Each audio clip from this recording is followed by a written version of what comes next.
కవిత arrest ED తర్వాత తీసుకోబోయే steps ఏంటి? ఈ కేసులో ఇంకా ఎలాంటి పరిణామాలు జరిగే అవకాశం ఉంది? దీనిపై మరిన్ని వివరాలు మా అసోసియేట్ ఇన్పుట్ ఎడిటర్ నగేష్ అందిస్తారు. Thank you Prasanna. దేశవ్యాప్తంగా సంచలనం రేపిన మద్యం స్కామ్ కేసులో నిన్న రాత్రి హై డ్రామా తెలంగాణలో కొనసాగింది.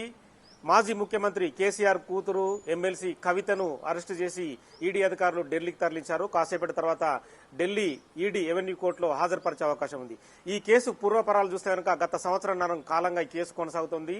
అరుణ్ రామచంద్ర పిల్ల ఇచ్చిన స్టేట్మెంట్ ఆధారంగా కవితను వివిధ సెక్షన్ల కింద అరెస్టు చేశామని చెప్పి ఈడీ చెబుతోంది. దాదాపుగా 100 కోట్ల ముడుపులు దారి మళ్లాయి. 100 కోట్ల ముడుపుల వెనుక కవిత హస్తం ఉందనేది ఈడీ ఆరోపిస్తోంది. ప్రస్తుతం మనతో పాటు మాజీ special GP revenue senior advocate Sarath Kumar ఉన్నారు. ఎలా చెప్పొచ్చండి శరత్ కుమార్, ఈ కేసుకు సంబంధించి పూర్వపరాలు మీరు అబ్జర్వ్ చేస్తున్నారు. గత కొన్ని సంవత్సరాలుగా మీరు క్రిమినల్ అడ్వకేట్ గా కూడా ఉన్నారు. ఈడీ ప్రస్తుతం ఢిల్లీకి కవితను తరలించింది. కాసేపటి తర్వాత కోర్టులో హాజరుపరచనుంది. ఇందులో పొందుపరిచిన సెక్షన్లు ఎలా అంటే బెయిల్కు ఆస్కారం ఉందా? 100 కోట్ల ముడుపులని చెప్పి ఎన్ఫోర్స్మెంట్ డైరెక్టరేట్ చెప్తుంది. ఈ కేసును మీరు ఎలా అంటే బయటకు ఎక్స్పోజ్ చేయగలుగుతారు? అంటే ఇప్పుడు ఒకటేంటంటే సుప్రీంకోర్టు ఏదైతే పిఎంఎల్ఏ యాక్ట్ అంటే prevention of money laundering act యొక్క చట్టబద్ధతను రాజ్యాంగబద్ధతను నిర్ణయిస్తూ ఒక ధర్మాసనం తీర్పిచ్చింది. దాంట్లో ఏమన్నారు అంటే ఈడీ ప్రొసీడింగ్స్ ఎప్పుడైతే ఇనిషియేట్ చేస్తారో, ఈడీ ఎప్పుడైతే సమన్స్ ఇస్తారో ఆ వ్యక్తి కంపల్సరీగా కోర్టులో అపియర్ కావాల్సిందే. కానీ వీళ్ళు ఏం చేసినారు, ఏదో కారణంతో ఈడీ సమన్స్ ఇచ్చినప్పటికీ సమన్స్ నెగ్లెక్ట్ చేస్తూ ఇగ్నోర్ చేస్తూ అసలు ఈడీ సమన్స్ యొక్క వాల్యూ ఏంది అనేలాగా ధిక్కార ధోరణితోని వీళ్ళు అపియర్ కాలేదు. ఈమె కానీ అటు ఢిల్లీ ముఖ్యమంత్రి కేజ్రీవాల్ కానీ. సరే, ఇంకోటి ఏంటంటే ఇప్పుడు కవిత కన్నా ఎక్కువ ప్రధానమైన అంశం కేజ్రీవాల్కి ఢిల్లీ కోర్టు ఆల్రెడీ నువ్వు అపియర్ అవ్వాలా అనేటువంటి ఒక విషయం చెప్పింది. సో కేజ్రీవాల్ అపియర్ అయితే కేజ్రీవాల్ను అరెస్ట్ చేయాలన్నది బీజేపీ యొక్క దృక్పథం. ఎందుకంటే ఢిల్లీలో కేంద్రంలోనే అంటే ఒక దేశ రాజధానిలో ఒక ప్రతిపక్ష ప్రభుత్వం ఉండి రోజు మోడీ అధికారాన్ని ఛాలెంజ్ చేస్తున్నటువంటి వ్యక్తిని ఏదో రకంగా రేపు కస్టడీలోకి తీసుకోవాలి, కటకటాలలో పడేయకపోతే బీజేపీకి అక్కడ కొద్దిసేపటి క్రితమే కేజ్రీవాల్కి 15,000 పూచీకత్తుతో కోర్టు బెయిల్ మంజూరు చేసింది. సో ఇందులో డిఫరెంట్ ఆస్పెక్ట్స్ కనిపిస్తున్నాయి. అంటే వీళ్ళ ఆలోచన వేరు, ఇప్పుడు అక్కడ జరిగిన సంఘటన వేరు. వాళ్ళు ఆ నేపథ్యంలోనే ఈ కవిత అరెస్ట్ విషయంలో కూడా వాళ్ళు ఒక ఆలోచన చేసినారు. అంటే ఈ డెవలప్మెంట్ ఏదైతే ఉందో, ఇది సొంత పూచికత్తి మీద అతనికి బెయిల్ ఇవ్వడము అనేది ఇది ఒక అంశం. ఎందుకంటే అతను రాజ్యాంగపరమైనటువంటి ఒక పదవిలో ఉన్నాడు, ఒక ముఖ్యమంత్రిగా ఉన్నాడు. ఇవాళ రాష్ట్ర ప్రభుత్వం మొత్తం చిన్నాభిన్నమవుతుంది. తర్వాత అరెస్ట్ చేయాలి, తర్వాత బెయిల్ ఇవ్వాలా అనే దానికి కొన్ని అంశాలున్నాయి, కొన్ని ప్రాతిపదికలున్నాయి. ఏ ప్రాతిపదికల మీద అరెస్ట్ చేయవచ్చు, ఏ ప్రాతిపదికల మీద బెయిల్ ఇవ్వచ్చు అనేది. ఇప్పుడు కేజ్రీవాల్ విషయంలో ఆయన ముఖ్యమంత్రి, ఆయన విదేశాలకు పారిపోయే అవకాశం లేదు, ఒక పార్టీ అధ్యక్షుడు, ఈడీకి అన్ని రకాల సహకరిస్తాడు అనేటువంటి నమ్మకం వచ్చినప్పుడు ఆయన పట్ల ఒక రకమైన ఆలోచన విశ్వాసం చేస్తుంది. ఈమె పట్ల ఈమె ఏదీ లేదు, ఎప్పుడూ కూడా నేను నిర్దోషిని అని చెప్పుకుంటూ నాకు అసలు ఆ లిక్కర్ స్కామ్ తో సంబంధం లేదని చెప్తూ తర్వాత చాలా సార్లు ఈడీని ప్రధానమంత్రిని కూడా ఛాలెంజ్ చేసింది. ఈడీ పైలే ఆతే బాద్మే మోడీ ఆతే అని చెప్పింది. తర్వాత ఈడీ రాని బోడీ రాని, మేము నిజంగా ఉన్నాం, నిష్పక్షపాతంగా ఉన్నాం, తెరిచిన పుస్తకంలాగా ఉన్నాం, ఏదంటే అది మేము సహకరిస్తామని చెప్పింది. ఈమె ఛాలెంజ్లు విసిరింది అనమాట. రెండోది ఏంటంటే ఈమె అరెస్టును చాలా లేట్ చేసినారు. అరుణ్ రామచంద్ర పిల్లై ఏదైతే స్టేట్మెంట్ చేసినాడో అప్రూవర్గా, ఆ స్టేట్మెంట్ హ్యాడ్ అక్కడ లాంగ్ బ్యాక్. ఈమెను అరెస్ట్ చేయాలంటే ఎప్పుడూ అరెస్ట్ చేయాల్సింది, దాదాపుగా ఒక 6 నెలలు, ఏడాది క్రితమే చేయాల్సింది. కానీ వివిధమైనటువంటి రాజకీయ కోణాలతో బీఆర్ఎస్ కు బీజేపీతో ఉన్న లోపాయకార ఒప్పందంలో అరెస్టును వాళ్ళు పోస్ట్పోన్ చేస్తూ వచ్చినారు. మొన్న శాసనసభ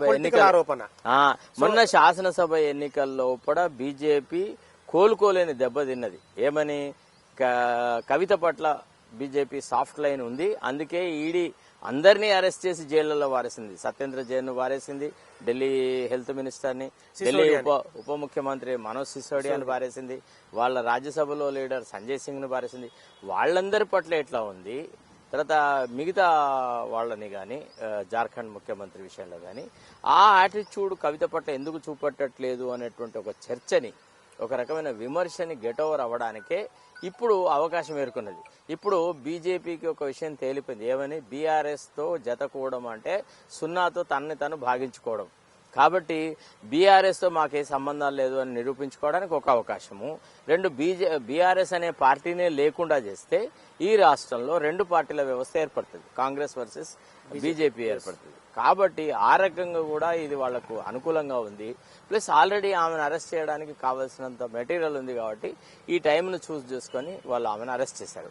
సెక్షన్ 19 కింద అరెస్టింగ్ అథారిటీ జోగేందర్ సింగ్ అతను ఒక ఇది ఇచ్చినాడు, అరెస్ట్ మెమో ఇచ్చాడు. అందులో ఏమని చెప్పాడు?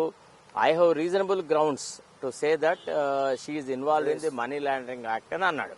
Once the court is satisfied, అంటే ఇప్పుడు ఈ అరెస్ట్ రిమాండ్ తో పాటుగా రిమాండ్ రిపోర్ట్ తో పాటుగా పట్టుకుపోయి ఆమెను మెజిస్ట్రేట్ దగ్గర పెట్టినప్పుడు magistrate will examine whether sufficient grounds are there for are being remanded to judicial custody or not అనేది చూస్తారు. చూసిన తర్వాత ఒక్కసారి రిమాండ్ లోకి ఆర్డర్ చేస్తే ఆ తర్వాత బర్డన్ ఆఫ్ ప్రూఫ్ అనేది అక్యూజ్డ్ మీద ఉంది. నార్మల్ గా అయితేనేమో అన్ని అఫెన్సెస్ లోపడనేమో bail is a rule, jail is an exception. But PMLA offences లోపల jail is the rule, bail is the exception అని చెప్పి అని సుప్రీంకోర్టు చెప్పేసింది already. Burden is on the accused. నేను నిజాయితీ పరురాలని, నేను ఈ అఫెన్స్ లో ఇన్వాల్వ్ కాలేదు అని ఖరాఖండితంగా పూర్తిగా కోర్టుకు సాటిస్ఫై అయ్యేంత ఎవిడెన్స్ తో సహా ఈమె నిరూపించింది. కుతికల వంటికి ఈ కేసులో ఇన్వాల్వ్ అయి ఉన్న కవిత పీకల దాకా ఆమెకు ఇప్పుడు ఇది సాధ్యం కాదు. తర్వాత రెండోది ఏంటంటే, వినండి, దీనికి కారణం ఉంది. మనోజ్ సిసోడియా కేసులో ఎప్పుడైతే బెయిల్ రిజెక్ట్ చేసినారో వాళ్ళు చాలా విషయాలు చెప్పినారు. నిజానికి మనోజ్ సిసోడియా కేసు సుప్రీంకోర్టులో ఆర్గ్యూ చేస్తున్నప్పుడు ఒక దశలో జడ్జిలు ఏమన్నారు, అసలు ఈ కేసు ఒక్క నిమిషం నిలబడదు, ఇందులో ఎందుకు అరెస్ట్ చేశారు, మనీ ట్రైల్ లేదు, ఏం లేదు, పిఎంఎల్ఏ ఎట్లా అట్రాక్ట్ అవుతాని అన్న జడ్జిలు లాస్ట్ కు ఆయన బెయిల్ అప్లికేషన్ ను డిస్మిస్ చేశారు. నిన్ననే ఆయన క్యూరేటివ్ అప్లికేషన్ ఒకటి ఉంటది, అంటే మళ్ళీ అది కూడా నిన్న డిస్మిస్ మీన్స్ అంటే గతంలో ఏదైనా మిస్టేక్ జరిగితే దాన్ని క్యూర్ చేయడానికి అవకాశం ఉంటది అనమాట. జడ్జిలు తమంతా తాము చేసిన తప్పులను తాము సరిదిద్దుకునేలాగా, అంటే తమ ఈ వాదనను మీరు గుర్తించలేదు, దాన్ని పరిగణలోకి తీసుకోలేదు అని చెప్తుంది. దాంట్లో ఏం మెరిట్ లేదని కొట్టేసినారు. సో ఈ దశలో సిసోడియాకి ఏదైతే ప్రాతిపదిక ఆపాదించినారో, ఏ ప్రాతిపదిక మీద ఆయన బెయిల్ రిజెక్ట్ చేసినారో అదే ప్రాతిపదిక కవిత విషయంలో పాటించాల్సి ఉంటది. ఒకవేళ ఆ ప్రాతిపదిక కనుక పాటించే పక్షంలో కవితకి ఈ మధ్య కాలంలో బెయిల్ వచ్చే అవకాశం లేదు. అయితే కవిత విషయంలో ఒక స్ట్రాటజిక్ తప్పు ఒకటి జరిగింది, స్ట్రాటజిక్ బ్లండర్. ఏంటిదంటే, లోగడ కవిత కేసు ఎప్పుడైతే సుప్రీంకోర్టులో హియరింగ్ వచ్చిందో అప్పుడు ఈడీ వాళ్ళు ఎవరు అడగక ముందే ఒక వాగ్దానం చేస్తున్నారు, ఏమని? We're not going to take any coercive steps against Kavitha అని అన్నారు. అని అన్న తర్వాత రేపు 19వ తారీఖు విచారణ ఉంది. ఈ దశలో కూడా ఆమెను అరెస్ట్ చేయాల్సినంత పెద్ద ఎమర్జెంట్ సిచ్యువేషన్ ఏమేరైంది, అంత ప్రబలమైన కారణాలు ఏముంది అనేటువంటి విషయాన్ని ఆ రిమాండ్ చేసే జ్యుడిషియల్ ఆఫీసర్కి ఎక్స్ప్లెయిన్ చేయాలి.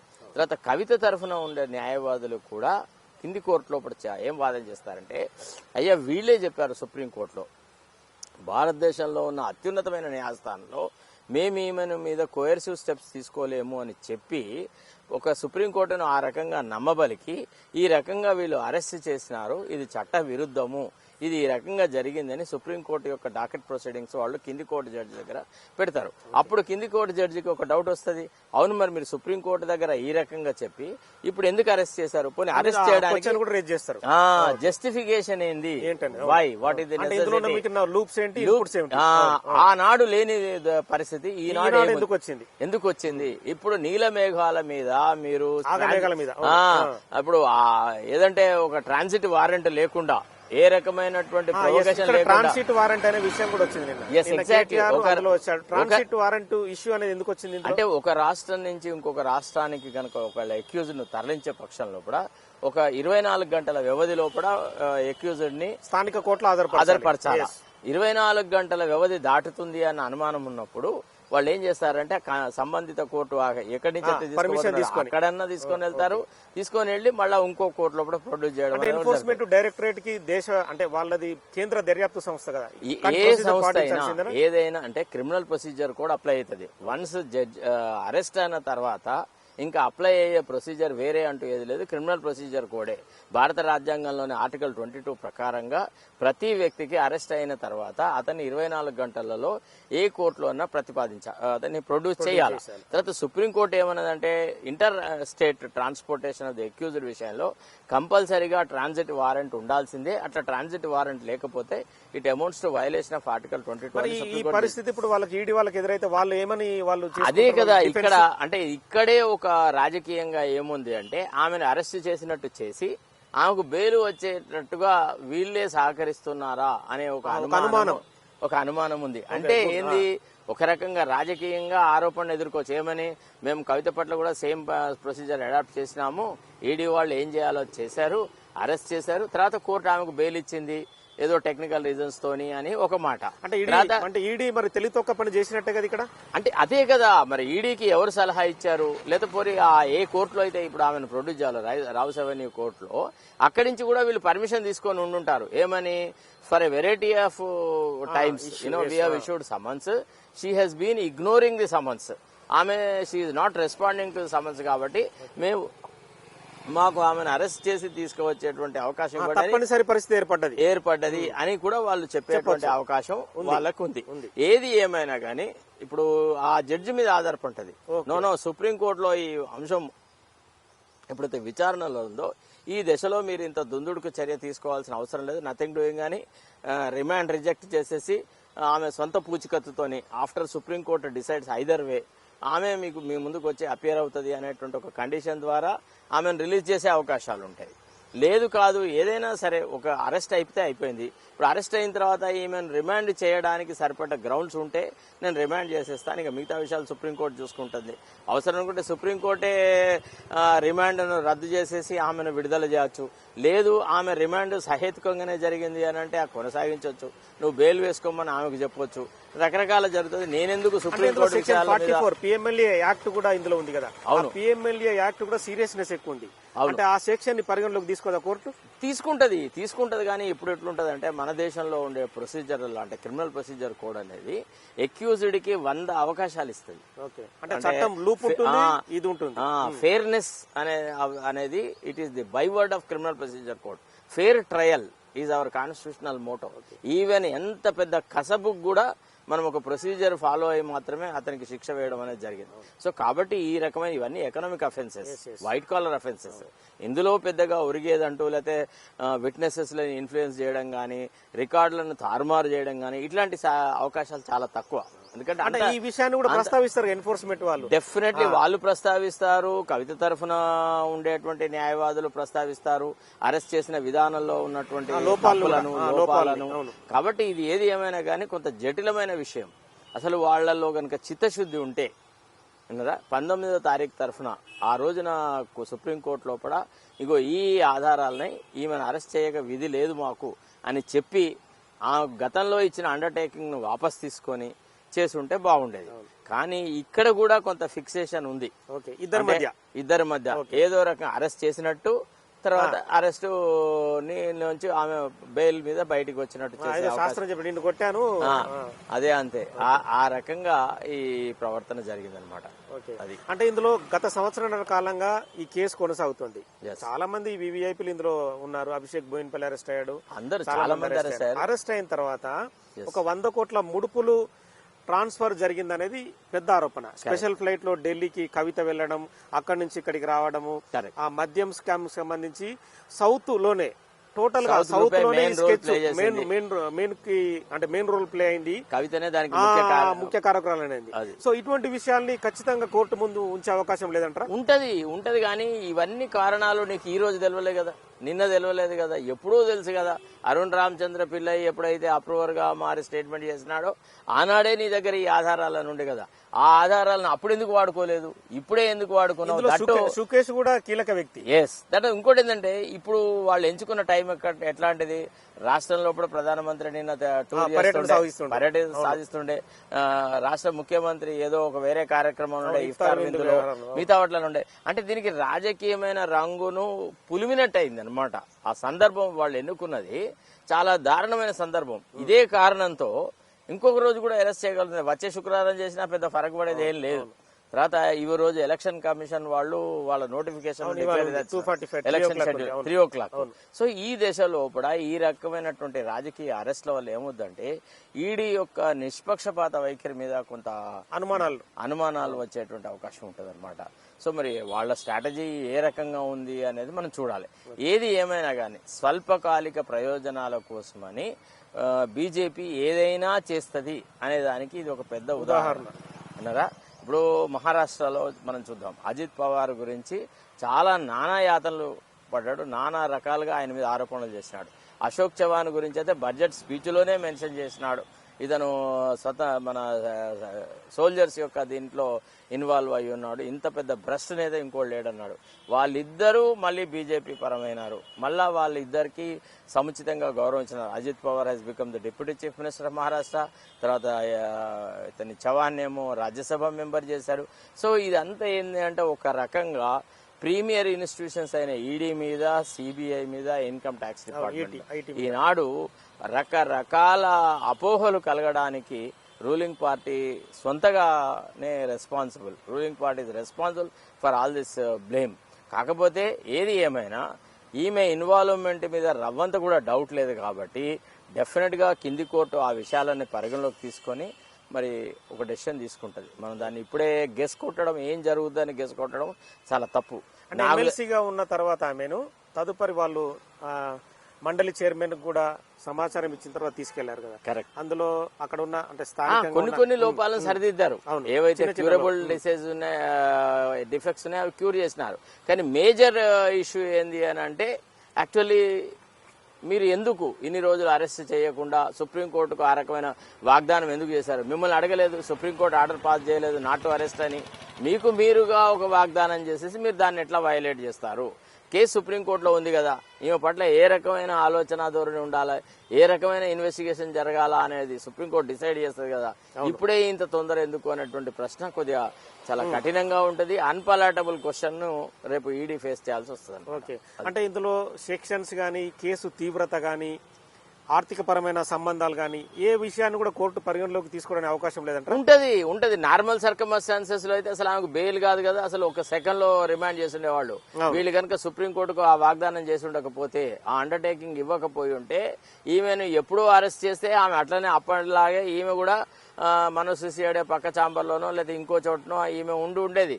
కానీ వాళ్లకు అనుకూలంగా వాతావరణం ఉన్నంత కాలం కవిత పట్ల ఏ రకమైనటువంటి వాళ్ళు చర్యలు తీసుకోలేదు. ఏనాడైతే రాజకీయాలు మారిన దృష్ట్యా ఇంత తీవ్రత లేని మనీష్ సిసోడియాకి బెయిల్ రావడం లేదు. ఇంత తీవ్రత చాలా అంటే ఇంకోటి ఏంటంటే ఇందులో ఈ మొత్తం కేసులో కూడా మనీ ట్రైల్ లేదబ్బా. ఎక్కడ కూడా ఓ ₹1 ఓ 10 కోట్లు, ఒక 100 కోట్లు సీజ్ చేసిన సందర్భం లేదు. మరి నిన్న కవిత ఇంట్లో సెర్చెస్ చేశారు కదా, మరి అక్కడ ఏమైనా మనీ దొరికిందా అనేది మరి వాళ్ళు రేపు కోర్టులో కేవలం 5 ఫోన్లు స్వాధీనం చేసుకున్నారు. గతంలో ముందు కూడా ఆమె 10 ఫోన్లు ఇచ్చేసింది. ఫోన్లు ఇవ్వడము, ఫోన్లు కలిగి ఉండడము అనేది పెద్ద that is not the issue. ఆమె రోల్ అనేది ఏ రకంగా లింక్ చేస్తారు, ఎట్లా ఎస్టాబ్లిష్ చేస్తారు, ఈమె ఎట్లా సూత్రధారి, ఈ లిక్కర్ కుంభకోణంలో ఈమె పాత్ర ఏంది అనేది స్పష్టంగా వాళ్ళు కోర్టుకు కన్విన్స్ చేస్తే తప్ప రిమాండ్ వచ్చే అవకాశం లేదు. నేను అరెస్టు సంబంధించిన సమాచారం కూడా మీరు చూసే ఉంటారు, ఒక 3 పేజీల నోట్. సో ఆ 3 పేజీల నోటిని మనం ఎలా అర్థం చేసుకోవచ్చు అంటే వాళ్ళు ఏం చేశారు, గతంలో ఉన్న ఇన్ఫర్మేషన్ క్రోడీకరించినారు. ఇప్పుడు కొత్తగా తవ్వి తీసిన నిజాలంటూ ఏం లేవు ఇందులో. గతంలో కూడా వేరే వాళ్ళ వ్యక్తులు ఏ రకంగా ఈమెకు సంబంధించిన ఇన్ఫర్మేషన్ ఇచ్చినారు, ఆ ఇన్ఫర్మేషన్ ని ఏ రకంగా ఈమెకు కోరిలేట్ చేసినారు, ఈమె ఇన్వాల్వ్మెంట్ ఇందులో ఉంది అని ప్రైమ్ ఆఫీసీ నేను ఒక ఒపీనియన్ ఫామ్ చేసుకోవడానికి నాకు ఈ ఆధారాలను Joginder Singh I try to explain himself, that's all. Okay. So అంటే ఇప్పుడు చాలా సెక్షన్స్ ఉన్నాయి, 44 తో పాటు మిగతా పిఎంఎల్ఏ యాక్ట్ కింద చాలా ఉన్నాయి. పిఎంఎల్ఏ యాక్ట్ అనేది మన దేశంలోనే చాలా ఇంపాక్ట్ అయిన వ్యవహారం, అది ప్రివెన్సివ్ మనీ లాండరింగ్ యాక్ట్ అనేది. దాన్ని ఏ కోణంలో చూస్తుంటారు రౌస్ రెవెన్యూ కోర్టు? అంటే ఒకటి ఇప్పుడు దాన్ని చూసే యాంగిల్ వేరే ఉంటది నార్మల్ సర్కమ్స్టాన్సెస్ లో. అంటే గతంలో కూడా మనం జగన్ కేసులు చూసాము, మిగతా చాలా కేసులు చూసాం. పిఎంఎల్ఏ యాక్ట్ నే ప్రధానంగా సిబిఐ గానీ ఈడీ గానీ కోర్టు ముందు ఇదే చెప్తూ ఉంటాంటది రెగ్యులర్ గా. కరెక్ట్. అంటే ఒక క్రైమ్ ఉండాలి, ఆ క్రైమ్ లో ఇన్వాల్వ్ అయిన మనీ ఉండాలి. మనీ యొక్క ట్రైల్ లేకుండా పిఎంఎల్ఏ యాక్ట్ అనేది అట్రాక్ట్ కాదు. అయితే పిఎంఎల్ఏ యాక్ట్ పట్ల కోర్టుల దృక్పథము బిఫోర్ సుప్రీంకోర్టు వ్యాలిడేషన్ కంటే ముందు ఒక తీరుగా ఉంది, తర్వాత ఒక రకంగా ఉంది. ఎప్పుడైతే పిఎంఎల్ఏ యాక్ట్ యొక్క రాజ్యాంగబద్ధతను సుప్రీంకోర్టు ధృవీకరించిందో దాని తర్వాత జరిగినటువంటి పరిణామాలు, దాని తర్వాత వచ్చినటువంటి తీర్పులలో కూడా అసలు వాళ్ళు ఏమన్నారు అంటే bail is an exception, jail is the rule and everybody who ever receives summons from the ED they must appear అన్నారు. ఇప్పుడు జార్ఖండ్ ముఖ్యమంత్రి విషయంలో కూడా అదే ఫాలో అయినారు. కేజ్రీవాల్ విషయంలో కూడా you should go and cooperate with the investigation, you should appear అని అన్నారు. కాబట్టి ఇప్పుడున్న జ్యుడిషియల్ ట్రెండ్ ప్రకారంగా అంత సులభంగా ఆమె బయటకు వచ్చే అవకాశాలు తక్కువ. అంటే ఇందులో స్పెషల్ ఫ్లైట్స్ ద్వారా ఈ స్కామ్ కి సంబంధించి సౌత్ ఇండియాలోనూ ఒక కీ రోల్ పోషించిన కవిత స్పెషల్ ఫ్లైట్ల ద్వారా మనీని ఢిల్లీ నుంచి హైదరాబాద్ టు ఢిల్లీకి సుకేష్ గతంలో కూడా చాలా ఆరోపణలు చేశాడు కొన్ని లెటర్స్ ద్వారా. ఆరోపణలన్నీ ఓన్లీ కాగితం మీదనే ఉంది. దానికి సంబంధించి కోరిలేట్ చేస్తూ ఎక్కడన్నా డబ్బులు సీజ్ చేసిన సందర్భం లేదు కదా. అంటే ఇన్పుట్స్ ఒకవేళ ఈడీ దగ్గర ఉంటే వాటి పరిస్థితి ఏంది? అవి చూపెడతారు, కోర్టు దృష్టికి తీసుకువస్తారు. వీటన్నిటిని let the supreme court decide whether she deserves to be treated differently or she has to be treated like any other accused అని అన్న తర్వాత అప్పుడు మేము పరిగణలోకి తీసుకుంటాం. సుప్రీంకోర్టులో కేసు పెండింగ్ లో ఉండగా నేను ఎట్లా మీకు how do I authorize her remand అని కింది కోర్టు అడిగినా అడగొచ్చు. లేదు అది వేరు ఇది వేరు, anyway now that the arrest has been effected కాబట్టి I'm only concerned with the grounds of her arrest, whether they are satisfactory or not, whether they are good grounds for arresting her or not అనే విషయమే పరిశీలిస్తా అంటే అదో రకంగా ఉంటది. కాబట్టి ఆ judge మీద ఆధారపడుతుంది. రెండు రకాలుగా ఈ అంశాన్ని prevents of money laundering act పెట్టింది కదా. ఒకవేళ 100 కోట్ల ముడుపులు కనుక వీళ్ళందరికీ ఎవరైతే సిసోడియాకి, కవితకి, ఇంకా సమ్ అదర్ పర్సన్ కి ఆ మనీ ముట్టిన తర్వాత వాళ్ళు ఇక్కడ నుంచి ఏ దుబాయ్కో ఏ సింగపూర్కో ఆ దేశాలకు యూటర్న్ ద్వారా ఏదో ఒక తెల్ల కాగితం సూట్ కేస్ కంపెనీలు అంటారు కదా, ఆ కంపెనీల ద్వారా మనీ పంపించినట్టు, ఆ మనీని ఇక్కడ వైట్ గా చేసుకున్నట్టు అటువంటి ఆధారాలు కూడా కోర్టు ముందు ప్రవేశపెడితే ఎలా తీసుకుంటుంది కోర్టు? అంటే ఇప్పుడు ఇవన్నీ ఆధారాలు ఏ పెట్టినా ఇవన్నీ they have to become a charge sheet అనేది ఫైల్ చేయాలి. ఆమె విషయంలో ఇప్పుడు ఆమె only at the preliminary stage of arrest. కొంతకాలంలో కూడా ఆమె పట్ల ఆమెకు వ్యతిరేకంగా వాళ్ళు ఛార్జ్ షీట్ ఫైల్ చేయాలి. గతంలో వేరే వాళ్ళకి అగెనిస్ట్ గా ఫైల్ చేసిన ఛార్జ్ షీట్లలో ఈమె రోల్ గురించి కొంత ఎక్స్ప్లెయిన్ చేసినారు. That it self was enough. కానీ ఇప్పుడు ఈమె రోల్ గురించి ఇదమిద్దంగా గిదే ఈ రకంగానే జరిగింది, ఈమెనే ప్రధాన సూత్రధారి, ఈమె వల్లనే ఈ అనర్థం జరిగింది, ఈ ఎకనామిక్ అఫెన్స్ అట్లా జరిగింది అని వాళ్ళు కనుక చూపెడితే అది ఇంకో రకంగా ఉంటుంది. కాబట్టి అది ఇంకా still at the stage of investigation. అంటే ప్రతి అక్యూజ్డ్ వ్యవహారంలో కోర్టు ఇమ్మీడియట్ గా రిమాండ్ చేసే అవకాశం ఉంటుంది. మీరు చాలా కేసుల్లో రెగ్యులర్ గా చూస్తూ ఉంటారు. అవును. రిమాండ్ చేసిన తర్వాత ఈ కేసులో ఆ అక్యూజ్డ్ పాత్ర తీవ్రంగా ఉంది, ఖచ్చితంగా 7 నుంచి 10 రోజుల సమ్ డేస్ మాకు కస్టడీ కావాలని రిమాండ్ వెళ్ళిపోతుంది. మళ్ళీ మాకు కస్టడీ కావాలనే అంశాన్ని కూడా కోర్టు ముందు తీసుకొచ్చే అవకాశం ఉంది. సో ఇది ఎలా ఉండబోతుంది అంటే ఒకటి ఫస్ట్ ఆఫ్ ఆల్ అక్కడ జడ్జి కనుక ఈమెను రిమాండ్ చేయాలని నిర్ణయం తీసుకుంటే మీరు అన్నట్టు కస్టడీ అప్లికేషన్ మిగతా అవన్నీ అన్ని పరిగణలోకి తీసుకోవాల్సి వస్తుంది.